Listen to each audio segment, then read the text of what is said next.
I've built my bull ants an amazing new outworld for them to explore. You want to know how I did it? Stay tuned and let's have a look.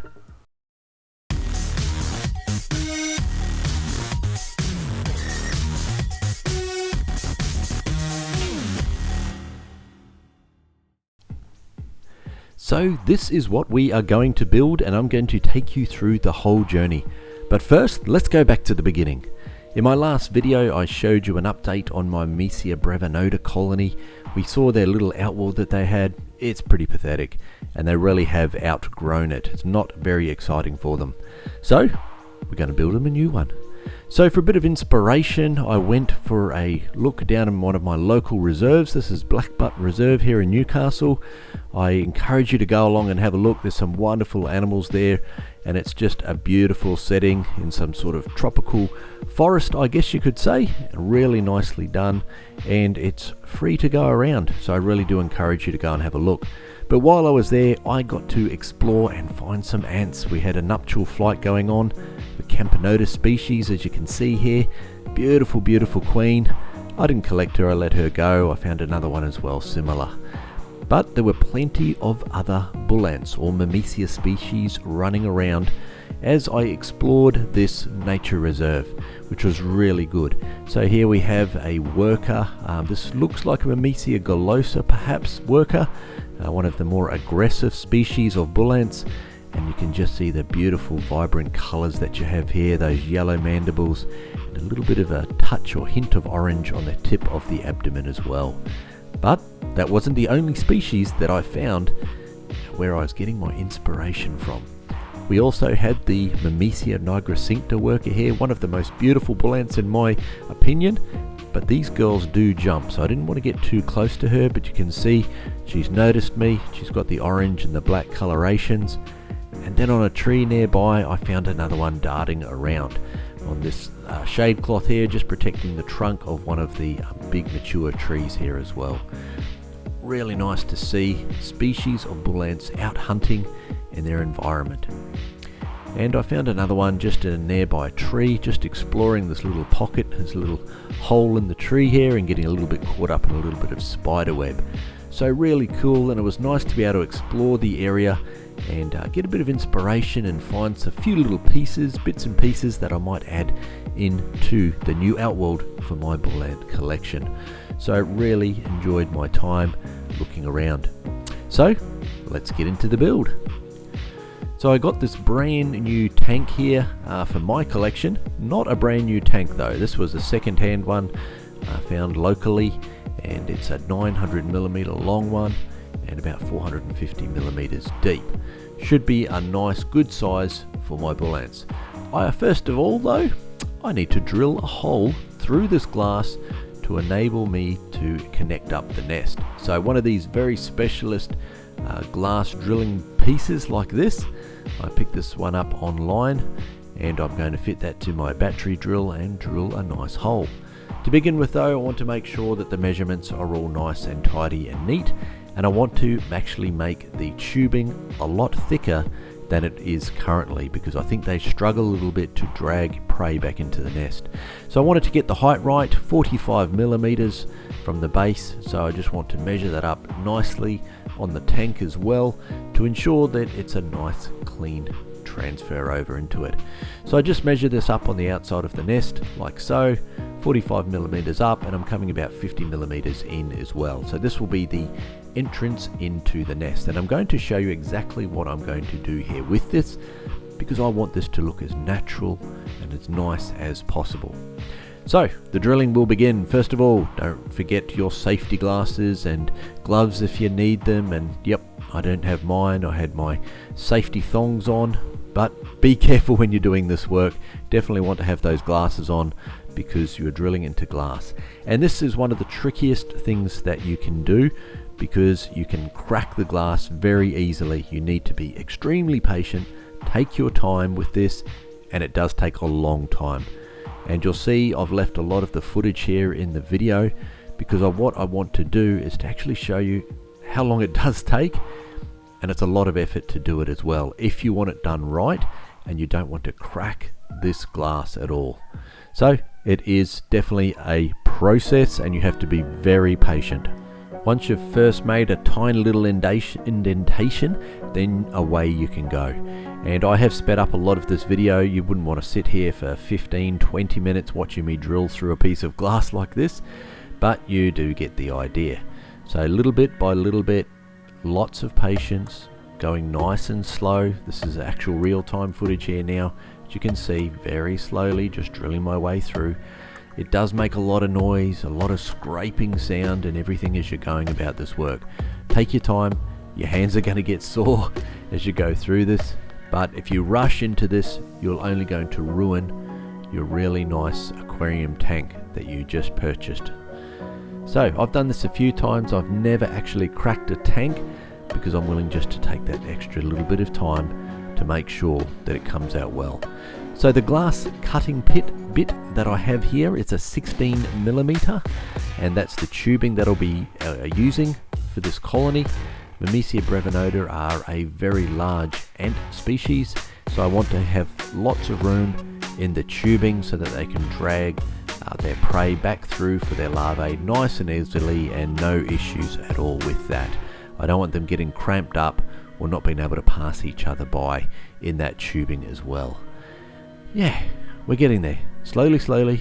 Hand is very sore from just applying that pressure to be able to get this cutting happening, and you can see all the little filings, and you can see a little bit of the smoky, glassy vapor coming off there as well as I drill through this. It is a journey. It takes some time, but I get plenty of questions asking how you go about doing this, and this is how I do it. Make sure you've got a nice steady base, a good bit of pressure.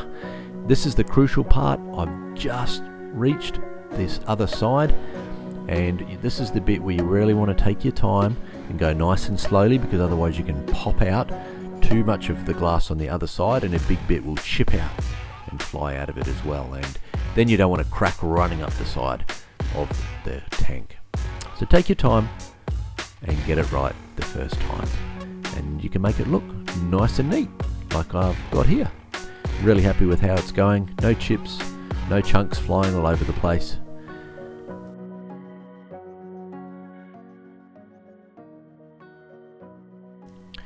And here we go. It's starting to get a little bit larger on the other side. Be careful in this stage here because it can catch and get a bit of pressure, a bit of torque onto the drill piece as well. And so we keep going, and then you end up with this. So you can see all the glass filings just there on the inside of the tank, but what we've got here is a beautiful, nice hole. So through with the tubing I go, and I want it to be a little bit of a mound again. So from the nest, going up into the Outworld, and I'm going to build it up and have a nice little mound on the inside, which is generally what I've seen in the wild whenever I've seen these species. So the tubing is beautiful, nice and tight. I've got the angle of the tubing there, not too much, so that it actually doesn't compress or crush down on that tubing. And I'm just using some old styrofoam foam blocks there just to prop up the tubing to the Outworld, like so. Now unfortunately it is raining a little bit, a bit of drizzle as I'm trying to build this, but that's okay. I'm just going to keep going, and what I'm trying to do here is build up and give it a bit of elevation throughout the Outworld here, and a little bit higher up in the back end. I've got a few little fake plants, as you can see here, that I'm going to put inside here, so I've got to use my imagination to come up with how this is going to look, and I asked my Patreons all about it as well. So a little bit of a test, I'm going to throw some things in like this and just roughly get a bit of an idea for what it's going to look like. A few of the pieces that I collected from the park. And as you can see here, a bit of bark, a few twigs, sticks and the like, those fake plants. What I tend to do is not make real Outworlds because there are a lot of upkeep to have real plants and things inside there. But I like to try and make it as realistic as possible, so it's very pleasing on the eye, but also interesting for my ants to explore. So this is what I'm using. I'm using plaster of Paris that I just bought at a local hardware shop, Bunnings, and then I'm using a little bit of this colour oxide, and I'm mixing that into the plaster to give it a bit more of a brown effect, a bit more of a dirt feel to it, and I'll mix it up in various different batches and colours. and I'm going to pour it in all over the place and make a complete mess like this. But you get an idea, and we can always clean it up later. So I'm pouring it in and around and trying to sculpt it a little bit. It does go off fairly quickly, but I don't mind it being rough and looking a bit messy like this at the moment, because we're going to clean it up and make it look really good. So you can see the mound here. I've just built the mound up a bit, and what I've done is I've put a bit of cotton in the tubing to make sure none of the plaster runs down there and blocks the tubing up at all. Flatter area at the front, towards the front, because I want that to be able to put in some sugar water, observe them there as well, and some trays and different feeding areas to be able to clean it up a little bit. But at the back there, I want a bit of height and elevation just to give it that effect of a bit more of a larger area. So you get a bit of an idea here. It's extremely messy, as you can see, but that's all part of it, as long as you don't mind getting a little bit dirty. And we've got a little bit of cleaning up to do on the glass, of course. So just trying to build it up, make it look natural, trying to remove some of those sharper, more fake edges from the foam, and trying to blend it all in a little bit nicer. It does take a little bit of time, but with some patience you can get some really, really nice effects.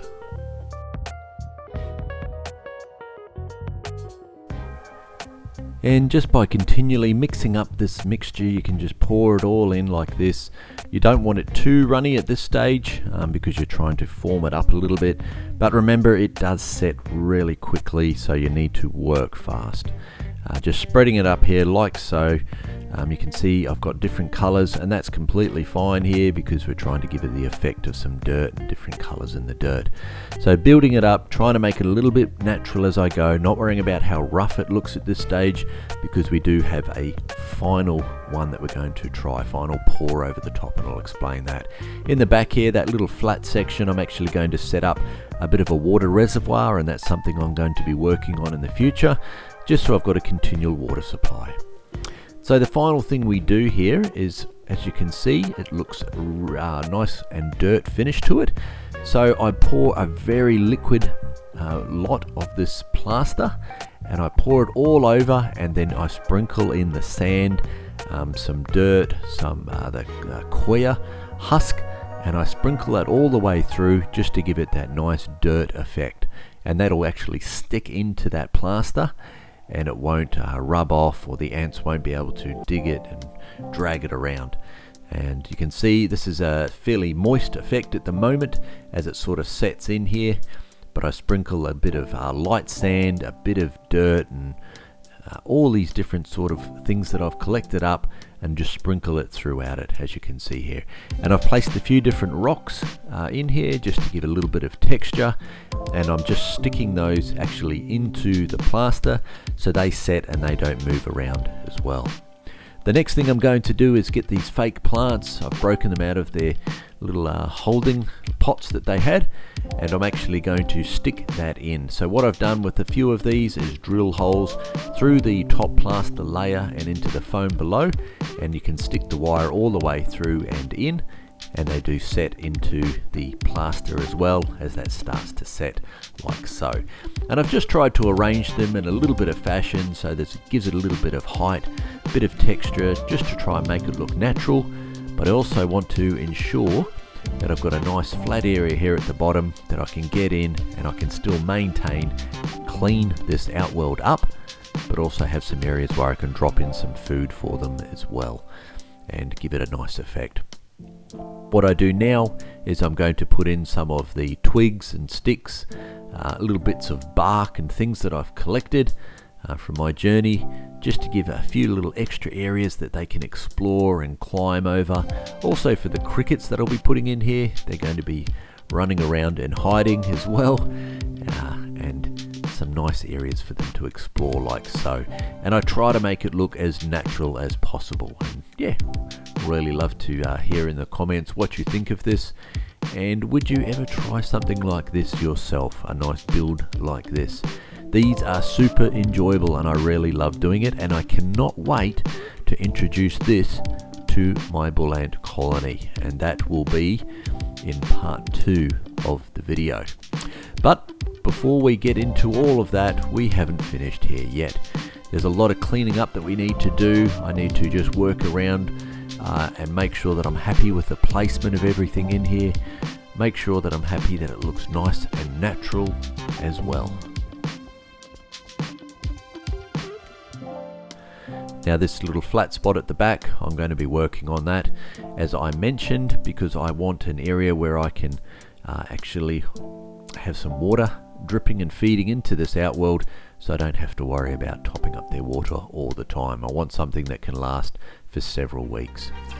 So right from the mound you can see that hole there, and then as they run out into the Outworld to explore. I'm pretty happy with it, and it's got some good height throughout it.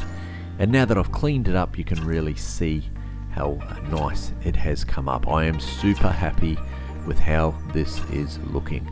Please let me know in the comments what you think as well. I really enjoy trying to make these Outworlds nice and big, but enjoyable for the bull ants to be able to explore any of the colonies that I have.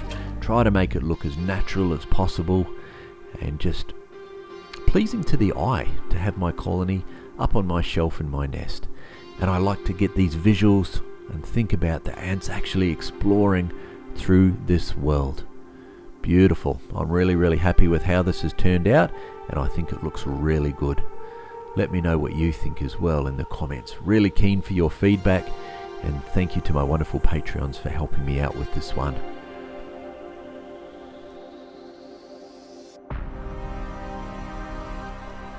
What I have tried to do is, with these bark and the undergrowth, give the bull ants somewhere that they can also hide themselves as they are out scavenging, but also for those crickets and the like, and perhaps even some roaches and things like that to be able to burrow out here.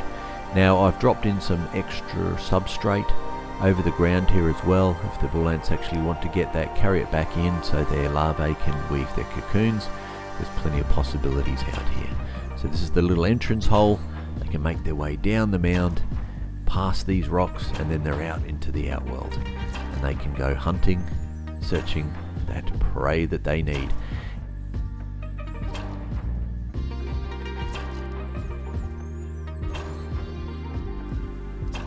So I am really looking forward to introducing this to my bull ant colony, the Myrmecia Brevinoda.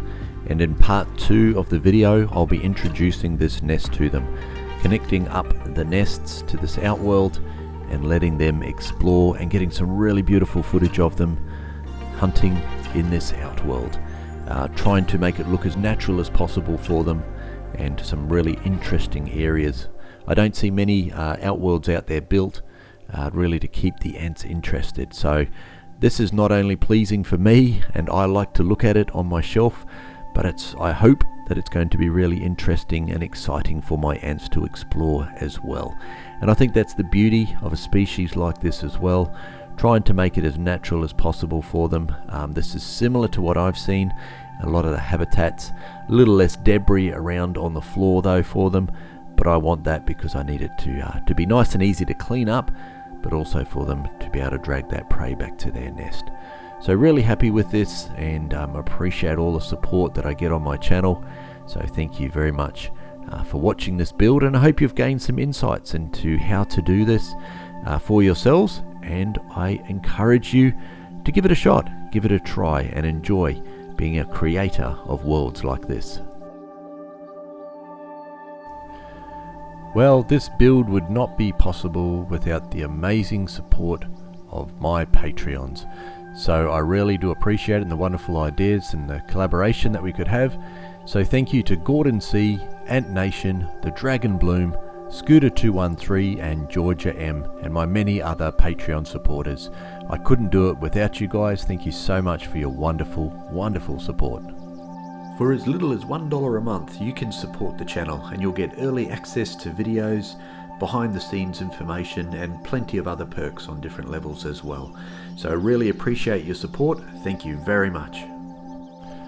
Well, if you've got this far, please hit that subscribe button. I really appreciate the support. There's a video there recommended for you, and one that I picked that I think you might really enjoy. As always, thanks for watching, and happy ant keeping.